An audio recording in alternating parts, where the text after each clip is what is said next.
नमस्कार. मी शेतकरी पत्र रोहित गावडे. स्वागत आहे तुमचं नवीन व्हिडिओमध्ये. तर आज आपल्याला पाणी लावायचे प्लॉट नंबर 1 व 3 वर. तर आत्ता रात्रीचे वाजले 2. तर आज आपल्याला लावायचे प्लॉट 1 नंबर व 3 वर पाणी.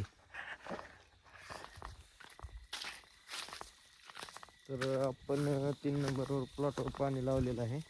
तर आत्ता 1 नंबरवर लावा आलेलं आहे. 1 नंबर खूप मोठा प्लॉटवर पाणी.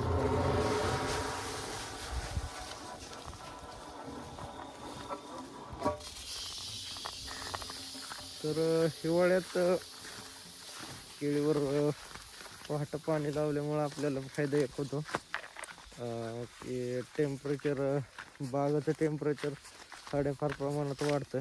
तसंच चिलिंग येत नाही, जरा कमी प्रमाणात येते. हा फायदा होतो आपल्याला पहाटे पाणी लावल्यामुळं. तर आज गुरांचं कामावरून आपण आलेलो आहे प्लॉट नंबर 1ला बुरशीनाशक सोडायसाठी. तर तुम्ही बघू शकता प्लॉट नंबर 1 आपला बुरशीनाशक आपण सोडायला चालू केलेला आहे.